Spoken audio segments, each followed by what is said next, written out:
Hello, and welcome to the Permaculture Vine Podcast, where we talk about permaculture, people, and their projects. Today we have Steve Golemboski-Byrne. Is that right? That is, yeah. Welcome, Steve. Good to be here. Thanks for having me on. Great stuff. Do you want to just give us a quick introduction, please, first? Yeah, sure. I'm based in County Down in Northern Ireland. I've been involved with permaculture for 15 years now. And I first kind of came across the idea when I was working on a community farm project in Bangor in Northern Ireland. And a guy called Philip Allen, who's like one of the sort of godfathers of permaculture in Northern Ireland, came and did a 1-day intro course. So I did that, and like a lot of people, I think I went away with lots of questions, more questions than I came with. And in time, we started our own project, but I'd also been to Wales in the meantime, to Llamas Eco Village, which is sort of permaculture designed eco village. I met Simon and Jasmine Dale there, who were very into teaching permaculture. Then when we got our own place, we started doing sort of same intro courses, and Hannah Mole came and taught here. I think the very first year we were here, when there was nothing here, we started doing that, and we did that pretty much every year until COVID. I did my PDC before COVID, and I've been involved in the gatherings here in Ireland. So I've, and my sort of day-to-day business brings me into contact with people who are kind of using permaculture in their daily lives on their small holdings and their farms and things as well. So Great stuff. So back to the start. So what inspired you to do that introduction course? Well, we were, at the time, the farm was just a farm, and so the ladies who owned it were looking for ways to. They knew they wanted to do a sort of community farming and social prescribing project, and just to bring people into the farm. So they looked around, and I was kind of involved in that, but we literally had no clue what we were doing at all. So when they brought Philip in, it was as much to help us learn, how we could kind of organize the place and come up with a good long-term design, which, I mean, they're still implementing, like 15 years on, they're still going. So it was really as much as a way of the people who were volunteering learning how to do the job better as anything else. And I think it was mainly people who were already there on the farm. I think it was about 8 or 9 of us when Philip came, and and I think one of the other girls had been to one of the early gatherings and had some idea about permaculture, but it was all very vague at that point. I really hadn't read anything about it, hadn't heard anything about it before at all, until Philip came along. So Philip came to your property? No, he came to Bangor. Came to Bangor, right? Yeah. And then what did you do then after that course? Well, from that we came up with the design, and we were there for maybe another 18 months starting to do bits of it and implement it and use some of the ideas. And then when we were looking for somewhere to live at that point, trying to find a bit of land. And so we were traveling around looking at different projects, trying to decide, because we knew we wanted to live off-grid.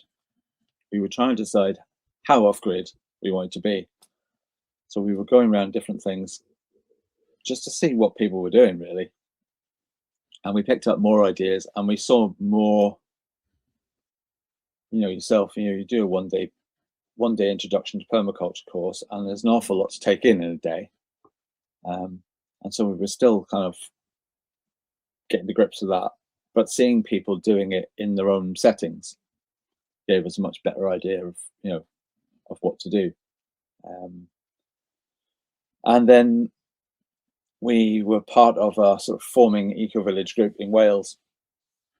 And again, the idea was that permaculture would inform the design of wherever we decided to land when we found somewhere. And that just didn't work for all sorts of reasons. And we, by chance, ended up buying this piece of land here in South Down.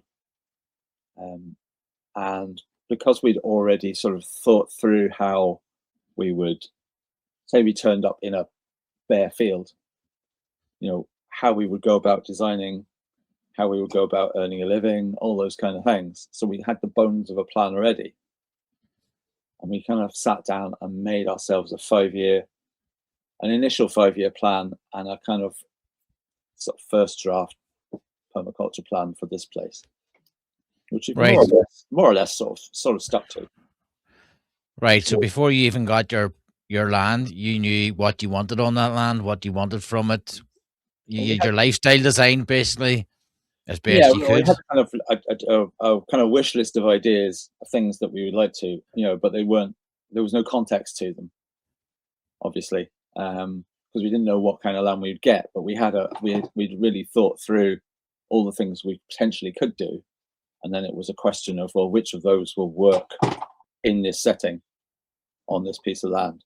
And it helped, rather than starting with a completely blank slate, it just gave us a way of getting on with it, if you like. So when you were purchasing the land, did you look at that list as well and see what the land could provide you? Partly. I mean, we had when we were looking, we had a tiny budget, so it was our main kind of our main filter was, can we afford it, and then if yes, then we would look at what we do. I mean, it would have had to been pretty desperate for us not to buy it, to be honest. Just because it was so hard to find cheap land. It's really bad now, but even 13, 14 years ago, it was not easy. But this had this had a mixture. It has some woodland. We were very lucky. Again, it's quite rare. But the rest of it was just bare, sheep grazed. Everything had been cut, to within an inch of its life, grazed down to nothing. There wasn't really anything here. If they could trim it, they trimmed it, and then they put sheep on it. And what's the first thing you focused on? Well, we decided. So when we got the keys to the place, we had been previously living in a converted truck when we were in Bangor. So we lived on the land down there in the truck, and we bought the truck up here.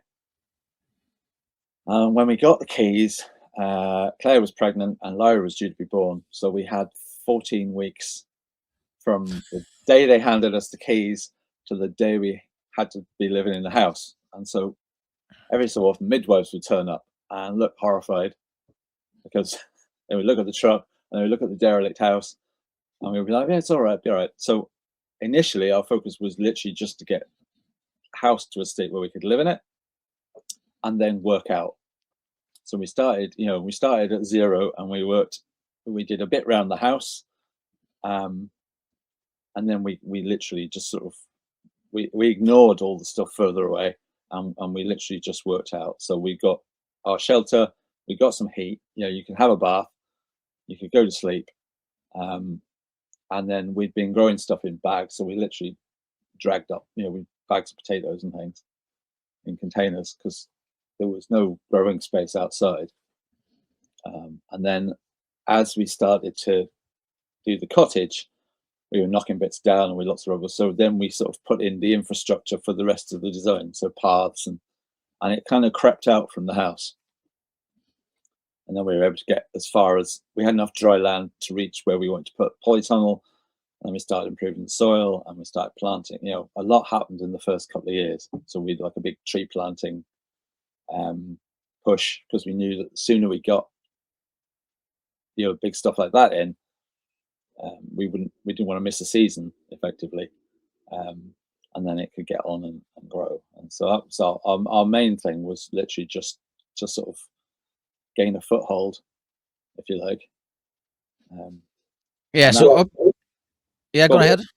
I say, and it just having somewhere warm and dry made everything else easier, because we had terrible weather the first few winters, and there's nothing worse than if you've been out working outside all day, coming in and not being able to get warm and dry and fed. So that was our kind of priority.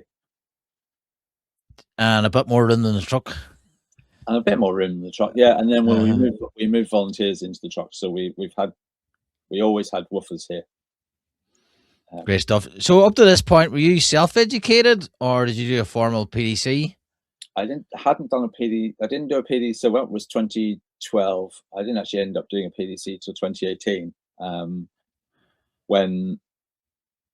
And I'd been doing intro courses and helping with courses and organising the gathering, and eventually Susie Khan said, "Please come and do the PDC. You need, just so you've done it."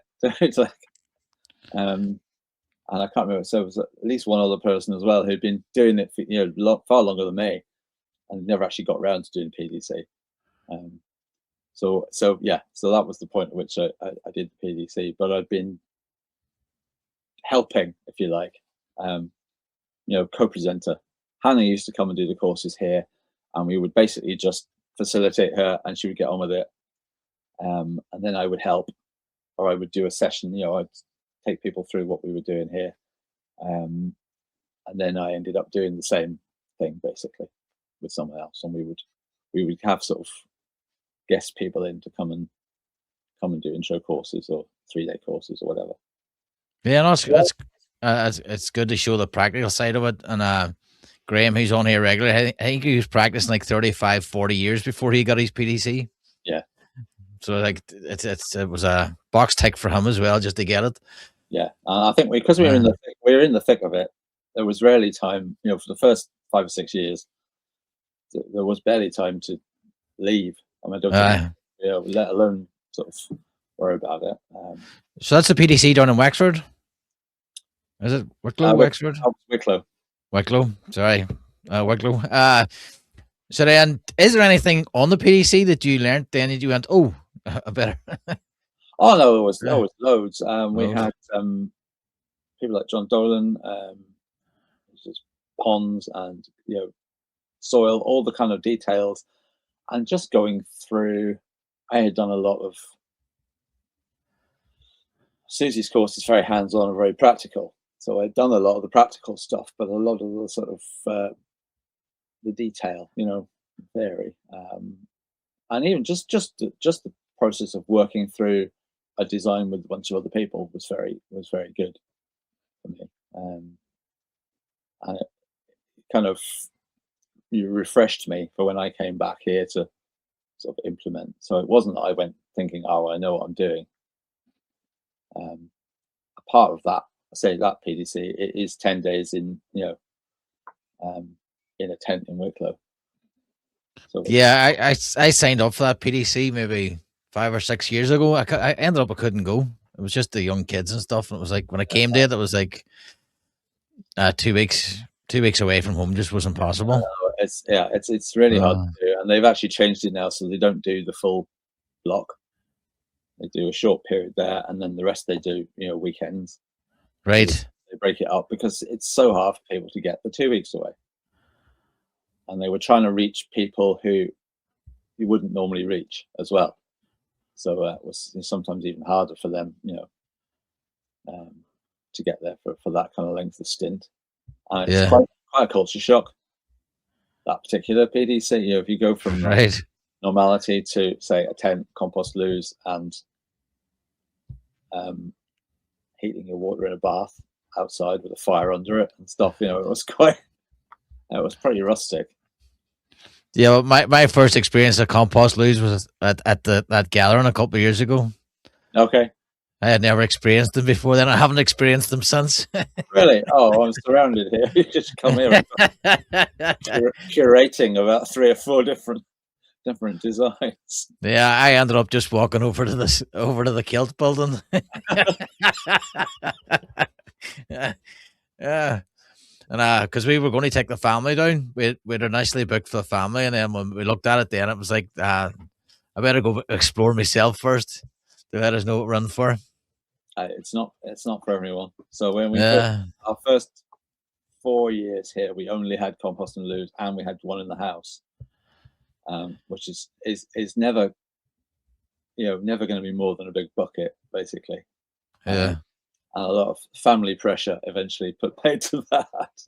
We still have them outside, but inside the house, it's it's rainwater flush, but it's flush.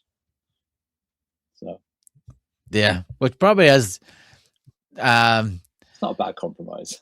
yeah, it is a good compromise because it's something that I was raging. I did this. We changed from oil heating to gas. Hmm. So with the oil heating, you had a cistern. I think the cistern is what they call it, in the attic.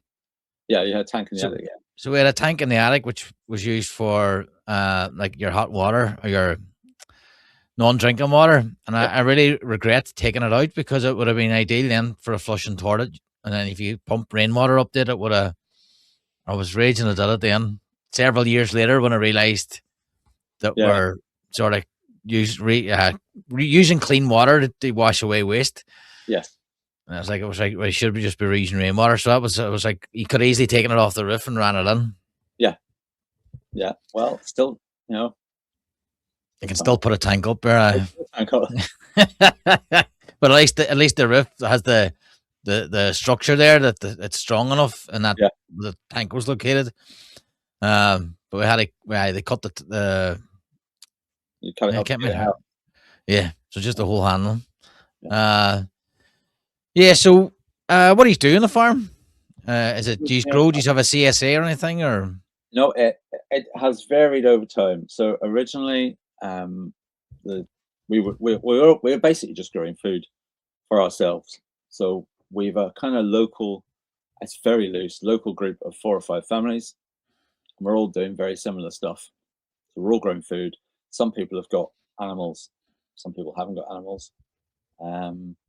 So we've someone who's got a few wild cattle, and they've got a bit of beef, and they used to have lots of chickens. Another lady is a sort of duck growing expert. She's got thousands of ducks.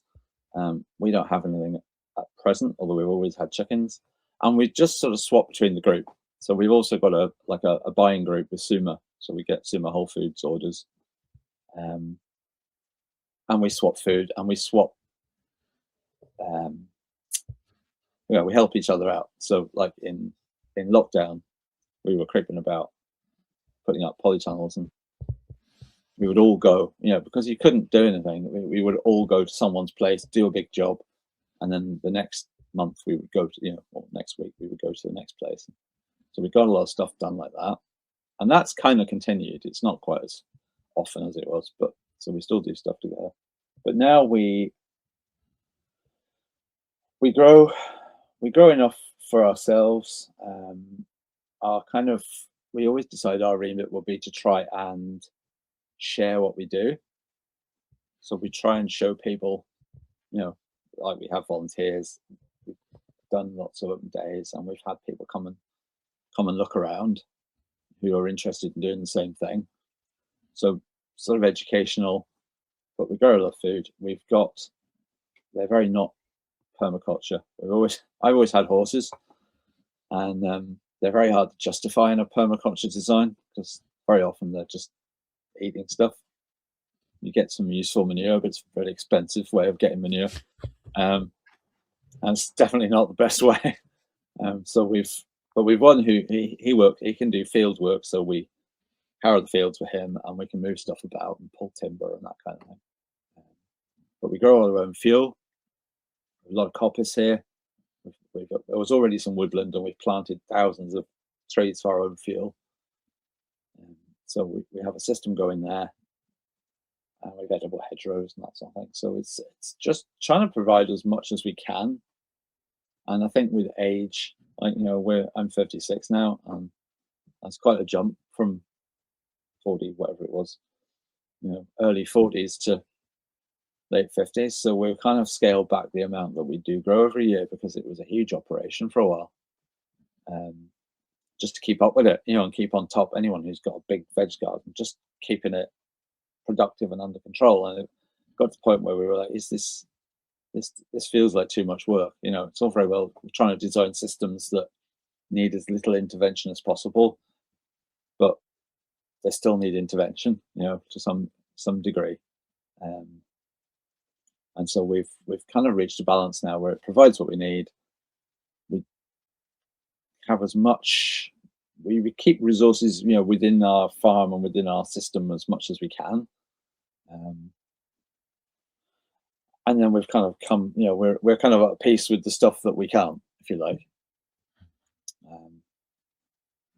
So that's the main aim of it. And I love building things. Basically, it's an excuse to build things. Yeah.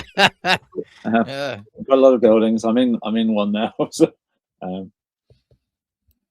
done lots of roundhouse building, and we compost toilets and systems. We've sort of half an earthship here.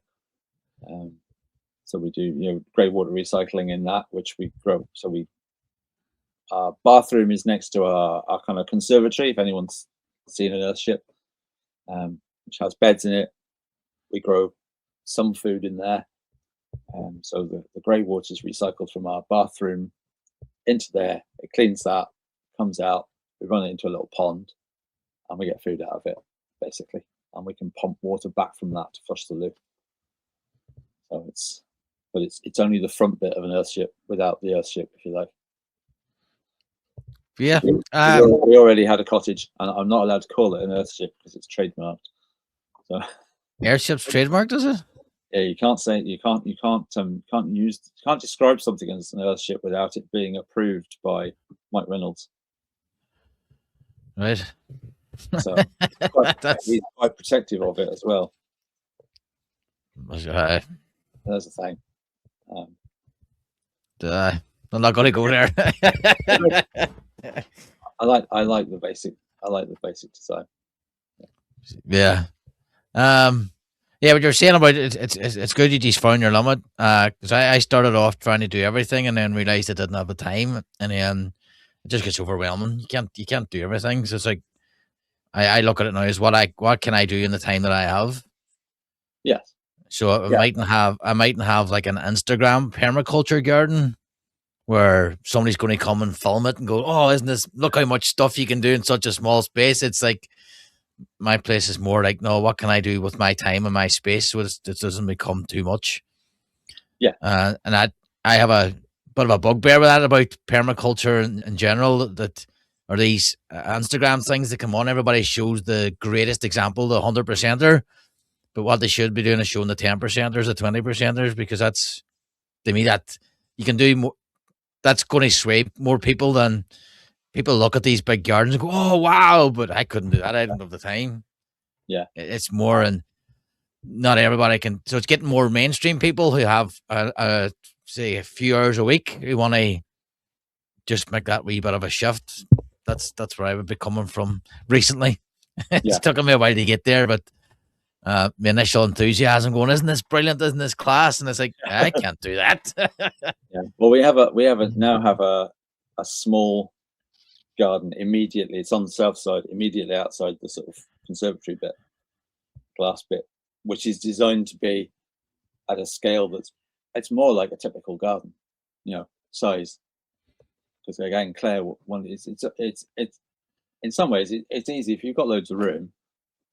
You can make big beds and you can grow stuff dead easy. It's much harder to focus on a small space and decide what you really want to grow and make it provide for everything, so that's kind of the purpose of that garden. And actually we use that now way more. We've made that more productive by putting more effort into a small space than out the back where it's we've got half an acre.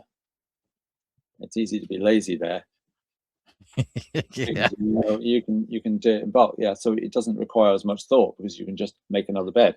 Whereas when you've only got that finite amount of space and you've really got to think about your design, that it gets it's harder.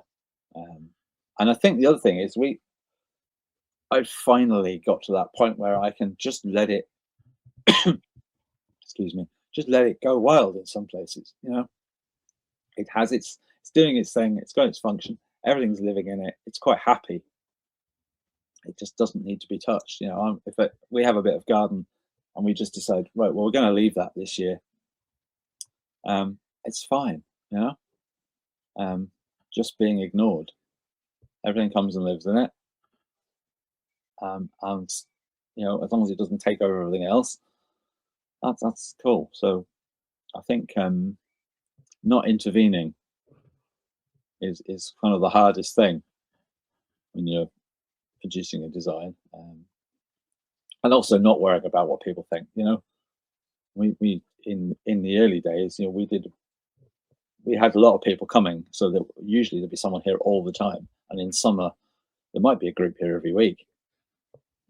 And then we were like, oh, we better keep it looking the part. Whereas now we just do it for us, and it's less work, and actually it's healthier because we're not trimming things that we don't need to trim. So sort of from a biodiversity point of view, it's actually a much better thing. I'm not a great Instagram watcher, but I can imagine. You do see people with these immaculate looking places, and you think, well, that's lovely, but I'm not sure it's entirely the point. But this is about making an environment in which everything can thrive, and then you're then just keeping bits of it pretty. Is it necessarily the same thing? Or is it kind on yourself because you're spending 12 hours a day keeping it looking like that? And maybe there are better things to be doing. Yeah, and if it's high production, if it's intensive, there's a lot of work there. They're turning stuff over, putting stuff in. There's a lot of background work. You need the space. Yeah. I give up on that, but isn't that I kind of part of the appeal of permaculture design at the outset for me was the idea that you could come up with systems that were not self-maintaining, but would require less intervention because they were using natural. You were designing a natural system, but you were inserting stuff into it that you needed, so that it could then begin to look at, like forest gardening, begin to look after itself. Sometimes I think it's a bit overplayed because I think it's, unless you're very, very into foraging, sometimes you just want a lot of potatoes. You know what I mean? And just grow some potatoes. Annuals are not a bad thing. People get a bit hung up on it must all be perennial, and we must let it just get on with its thing. To some extent, it's great, but well, it has to suit the person's circumstances. If you have 12 hours a day, great, work away, brilliant. You're using the same techniques. As I say, you want potatoes, grow. Like I don't grow tomatoes. No. So I grow very basic stuff: lettuce, potatoes, and then I have my front yard. But you saying about not caring, like my grass must be a foot long now, and it's full of dandelions. Yeah. And some people I know have cut the grass 4 times this year. Yeah. It's like, well, at the very least, you could get some wine out of that. Well, I'm going to. I seen this morning there. I'm going to do it. A guy made microgreens out of the dandelion seeds. Oh, okay. And they're not as butter as the dandelion leaves. So I thought that's a really good idea because you could collect, like, there's no shortage of seeds. No. Dandelion seeds, so you could have microgreens for year round by foraging for a couple of hours, seeds around the place because there's dandelions everywhere. Yeah. And you have microgreens all year. So I'm going to give that a go later on today with a wee girl. Okay. I'm going to try microgreen dandelions. Excellent. So off-grid, you do solar as well, don't you? Yeah. You want to tell us about the solar business? Because we live off-grid, and we always have been off-grid here. People inevitably would say, "Oh, where'd you get the stuff?" And that kind of led to, well, could you do that for us? And then, especially through COVID, we couldn't have people here, so I was trying to come up with ways that we could actually earn some money. And I'd been doing bits and pieces for people, so that's just grown into its own business. So I basically provide power for people who can't connect to the grid or don't want to connect to the grid, and that tends to be people who have a certain way of life, a certain viewpoint, and they're kind of aligned with what we do as well. So I've just come back from Sligo, a place called Woo in the Willows, and they have an apothecary garden. Again, permaculture design, and they're just using natural products to do stuff, and they live entirely off grid. But there's a growing number of people. I think the kind of war in Iran has made people think about where their energy comes from. Any crisis like this kind of does, and so there's been a bit of a flurry of activity, but not necessarily kind of aligned with what we do. So, but yeah, it keeps me busy. And again, it's a bit like the farm. I got to a point where before I did all of this, I used to have a normal job designing newspapers once, and I didn't want to spend every waking hour working. And then I realized with off-grid kit, it got to the point where I was spending every working hour working. So my people care wasn't doing so well. So I had to try and just keep a balance of that and be able to keep on top of the farm here. But yeah, we kind of practice. We practice what we preach with the energy side. And I do consultancy for people on their buildings, and building design and heating systems and natural materials, the whole kind of thing usually, because they're trying to integrate. They want to be more self-sufficient, and they want to come up with ways of say greywater recycling, water treatment, all that kind of thing. They're trying to close some loops, if you like, so they use their resources better. I get involved with all that, not as a sort of formal permaculture design, but usually just advising them on the best way to do stuff, because we've tried everything here. I always say I won't advise people on something I haven't attempted. So we've got examples of most stuff, here. A lot of the practical things like buildings, and we've got straw bale, load bearing, non-load bearing, sheep's wool insulation, earth plaster. We've got reciprocal frame roof on this. It's all recycled. Heating systems, we've got biomass, wood pellets, log boiler, solar thermal, you name it. We've got an example, biogas. That's a good fun one. No one that doesn't like biogas, because it's literally just turning food waste into cooking gas. So stuff like that I love doing. So question on biogas, which how do you keep the temperature up? How do you keep the temperature up? Well, the way I kept the temperature, there's two ways. You can either passively, so the best passive way is probably to put glass in front of it. So it's either going to be a greenhouse with an IBC in it for the digester,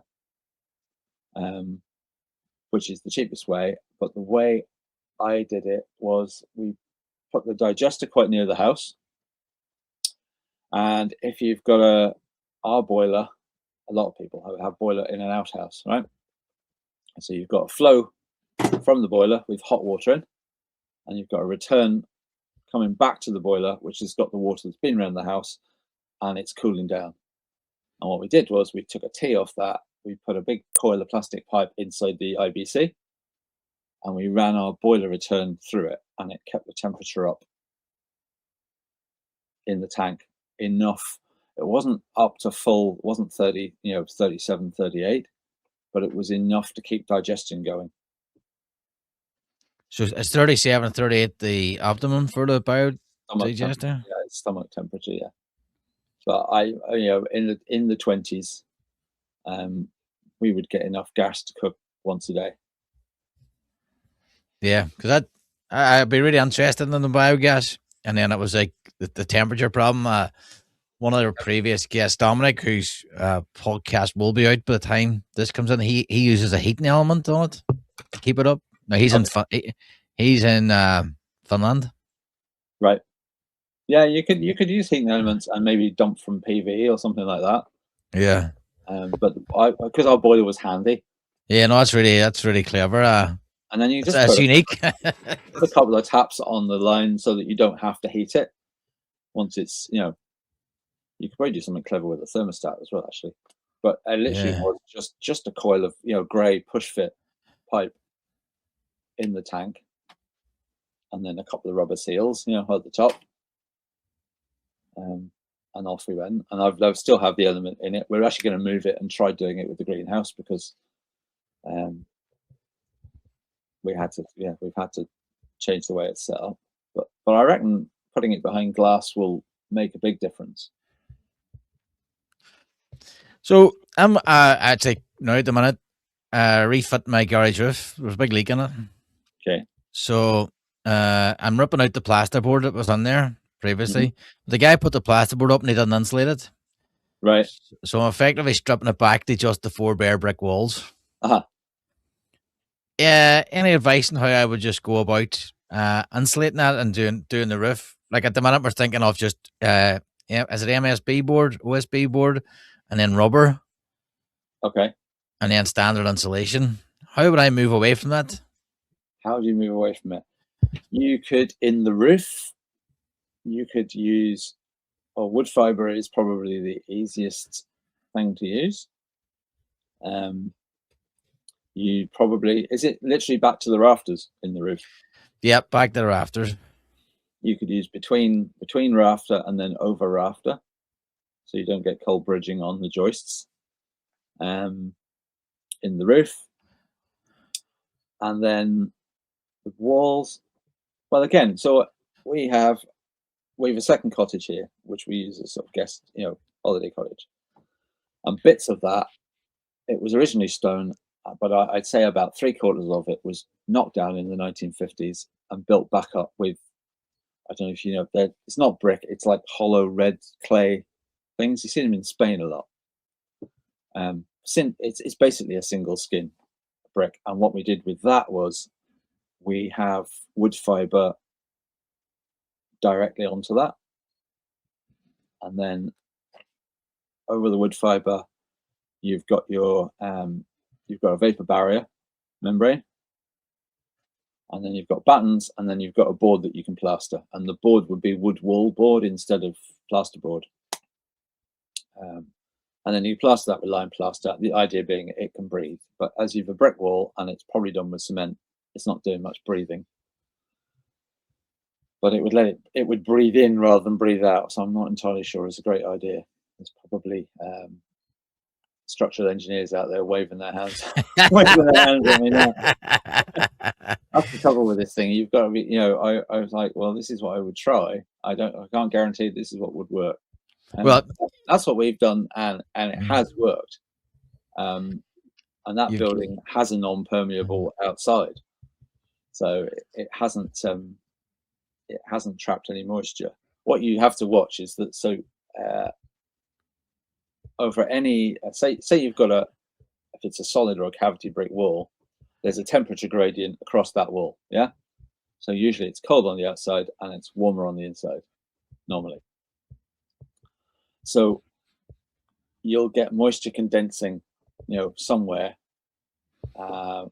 within the structure. And what you don't want it to do is condense bang in the middle of the wall where you can't see it, because it then basically just, it makes the inside of the wall damp, and it'll come back to haunt you later on. You want it to not either condense on your side or outside, if you like, I think. So it's having enough insulation so that the heat doesn't keeps the heat your side of the insulation. Depends what you're going to use the garage for, really. I'll do the roof first. Yeah, I'm doing the roof. The garage will be basically a workshop, classroom type place. So it'll be tools going into it, and then one part of it will be my new office Right. podcast recording, and there'll be like a workshop where I can go on and just basically use tools. It'll be heated, Yeah. and it'll be a classroom. Then there'll be various things in it, so I can sit comfortably and work all day. It's Yeah. basically trying to give up the day job and build myself somewhere to work so I can do repairs. Yeah. Well, it's a difficult one because if you ask someone to come and do it, they probably just batten it and then they dry line it with insulated plasterboard. Yeah. That's the standard kind of response to that. And yeah. Well, I didn't. What I originally was going to do was just insulate it and then put like very thin sheets of plywood, Right. much like the more like a car conversion than a garage conversion. Have you ever seen the mobile Yeah. home, the van conversions they do? They have the thin ply line stuff with a carpet over it. Yeah. Basically, because I just wanted to be able to attach stuff straight to it, and then the plasterboard's messy when you take it off. Where if I Yeah. put the ply line off, I can just unscrew it. So if I wanted to run electric cables or networking cables or anything else in the future, I Mhm. could just unscrew it, lift the insulation out, and that's what I was thinking as initial. But I don't want to put you in the spot, but you like wood fiber stuff. You've given me enough to Google. You could wood fiber it, or I would wood fiber it, put buttons over that, screw the lot into the brick, yeah, Yeah, and then you could ply line the inside of it, or OSB. yeah. So you've then That's got a service gap behind the OSB because you've got the buttons. aye. No, that's great stuff. And then hopefully, Yeah. hopefully, I'll be getting the solar. So if I was looking to get solar, do you put solar in, or do you just the consultation on the what you need? I'm not a solar installer. I build the systems, but I don't put panels on. So I would say the majority of people I deal with end up putting their panels on the ground, Yep. or they get panels. But putting the panels on the roof isn't the hardest job in the world, depending on what your roof covering is. But no, I'm not a solar installer. I usually provide the systems, and then people are kind of, it's a mix of DIY and me commissioning the technical side of it. But the actual panels, they've often got them. A lot of people are converting from their on grid and they want to be off grid, so they might already have some PV. And they're getting very cheap now. Are they, the solar panels? Yeah, the panels themselves are really the cheapest bit of the whole operation. They're up to sort of 650 watt panel now is, I don't know, about 90 quid, 95 quid, something like that. Less than £100 anyway. Yeah. So you're talking, a couple of panels per kilowatt. You need less of them. They're quite big, but yeah, the panels are really the cheap bit. Battery storage is still, it's again coming down, although kind of world events at the moment mean that shipping is disrupted and the costs of the actual batteries cost the same, but the cost of getting hold of them are varying, quite widely and beginning to go up. We had the same problem after COVID. Just supply was very difficult, and that drove costs. And a lot of people are not panic. I would say we're not panic buying lithium batteries, but I know that like the big supplier in Belfast at the moment had a delivery there. They only got half as many as they were hoping to get, and they are, I think, 300 or 400 pre-ordered batteries, 10 kilowatt batteries.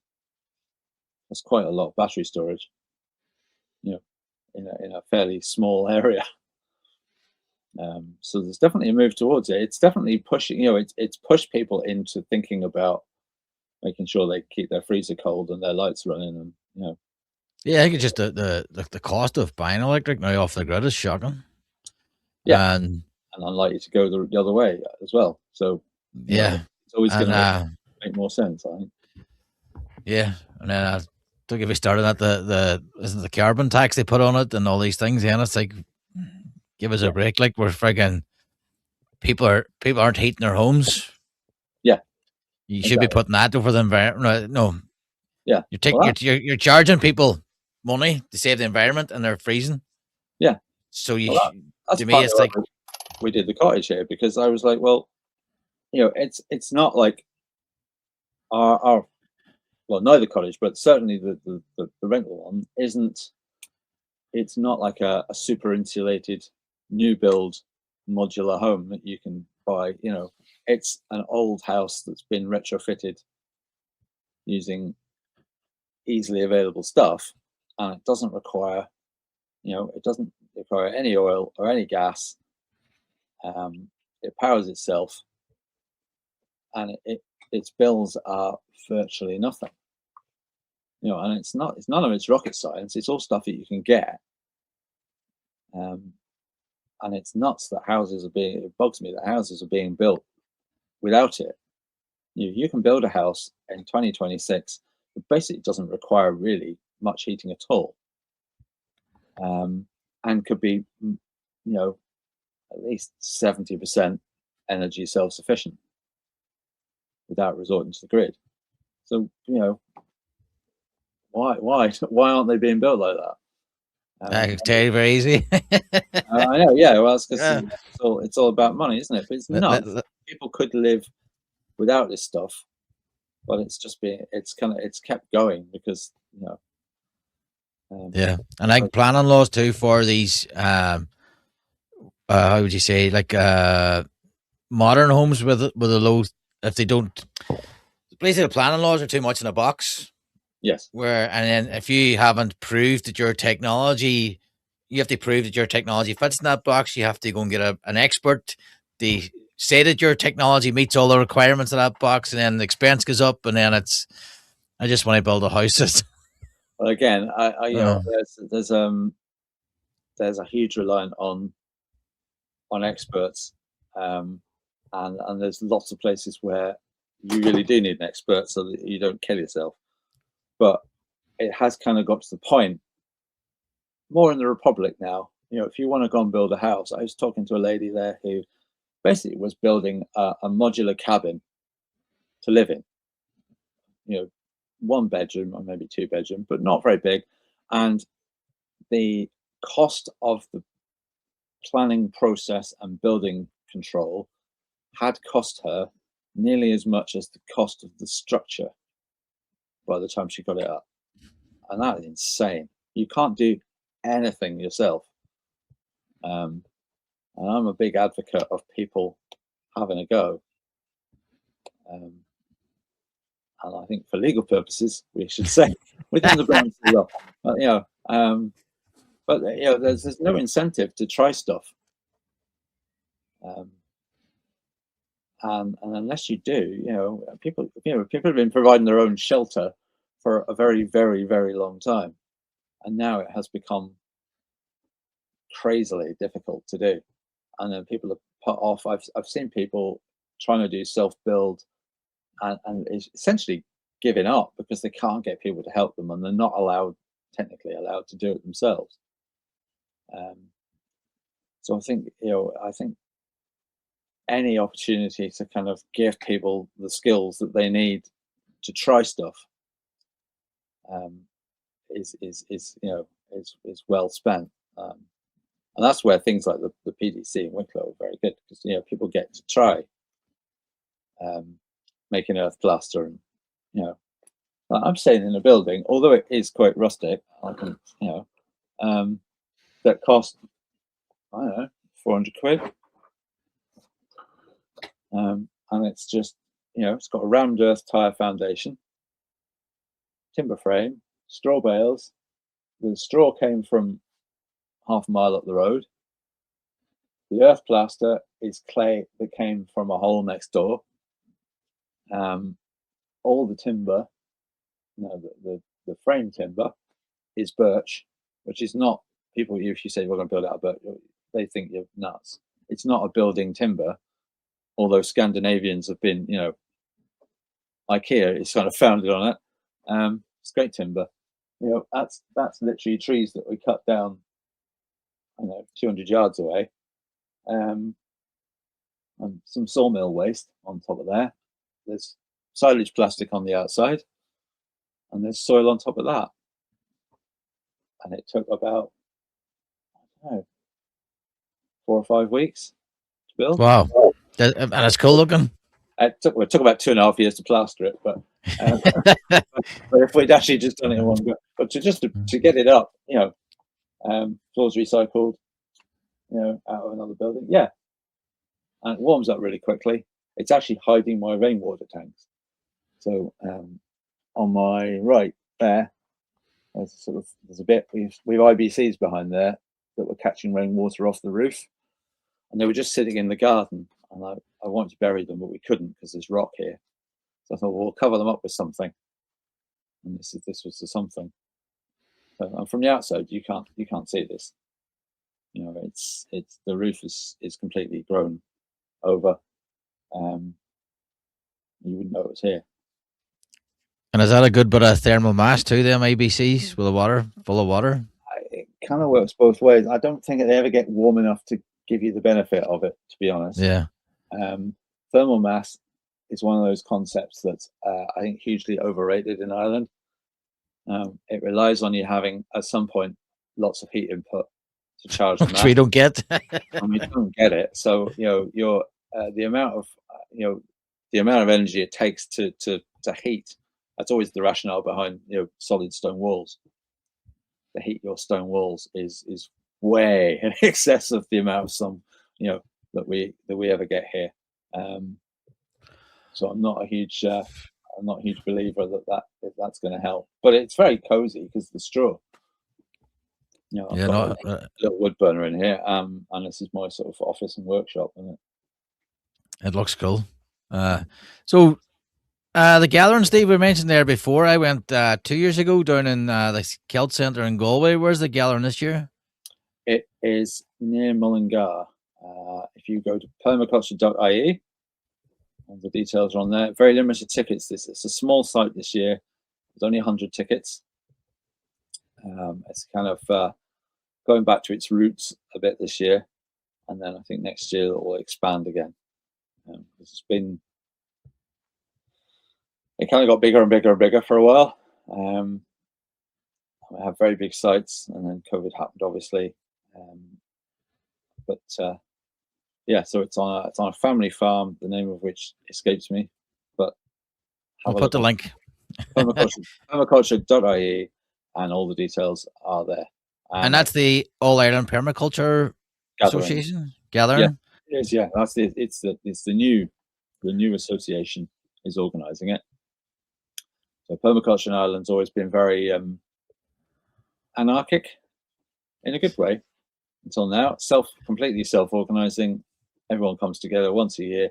The gathering happens, and the association is a way of just formalising that and coming up with ways of the gathering usually makes a bit of money, which usually then just funds the next gathering, and then projects have come along that people want to help fund, so it's got use for that. But the idea is that the association is there to kind of use that funds, organize the gathering. Maybe they're going to come up with ways of helping people to do their PDCs and do training and that kind of stuff. But it's very early days now, so there's but yeah, if anyone wants to go, it's a great event. Self-organizing. It's kind of user organized, so there is no program. Everyone gets together on the first morning. If you want to give a talk or a class or demonstration or whatever, you put your name on the board. And if you want to see something, you can ask for it on the board, and maybe someone will come along and give that demo. And magically, it all kind of happens. Everyone says, "Oh, it just sort of magically happens," but there's a group of people working ridiculously hard to make sure that it actually does happen. But once you get there, it's self-organizing. So that's really great. Worth going to, because it's a really good mixture of people. Yeah, I enjoyed it the year. I do struggle with the self-organized, but sort of. I have to admit, I do struggle with it, but you're just turning up, and it's like it's just a bit random. Yeah, there's always enough. There's the thing I've been going for. I don't know. I've been to, must have been 5 or 6 at least. Anyway, I've never been short of anything, never been short of things to go and listen to and talk about. And I've given a few talks along the way, but and they vary. So, I've literally been to talks on everything from sort of forming eco villages to shamanic journeying. It can, there's quite a broad spectrum. You've got I think we call it sort of purple permaculture at one end. You've got the sort of the spiritual end, and then you've got the very sort of brown permaculture, which is the sort of practical bit at the other end of the spectrum. So you can genuinely find everything. And Yeah. it has its own kind of flavor as well. I think they tend to vary. Yeah, I still remember that talk they gave on the composting. It was like the big 2 cubic meter. They were composting wood chips and they were heating showers. Yeah. So I do remember that from 2 years ago. Steve, your own place, are you still doing classes? Do you want to just tell us about Lackin Cottage Farm? How people can get in touch with you? Yeah, well, we've got nothing organised this year. What we tend to do is people get in touch and say, I'm thinking of doing this, or I've got a bit of land. Can I come and have a talk? And they'll either come and stay, and we say, well, come and try it. You want to come and be off grid? Come and try it. Stay here. Stay in the cottage. Stay at birch.com is our website for that, or Lackin Cottage Farm. Let me just check the stayatbirch.com is the cottage.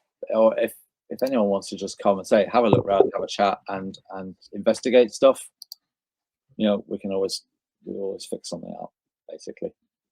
That's great. Well, I keep meaning to get up to see Heiko and yourself, so I'll have to make a 2-day weekend of it or something. Yeah, come on. Come on, the weather's good. Yeah, and get my hands dirty and give you a hand with something. There's always something. Trust me. Dangerous thing to say that. Steve, thank you very much. It's been great chatting to you. I'm sure next time I'm up too, we'll get an hour chat once I get my mobile setup sorted.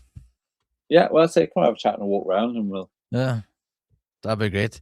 Guys, that's been the Permaculture Vine Podcast. We are over at school. I can't remember now. I'll put the link in the description. Basically, that's the home of the podcast where I share what I'm doing on my property, and we share how other people are developing theirs. So I give the odd update in there.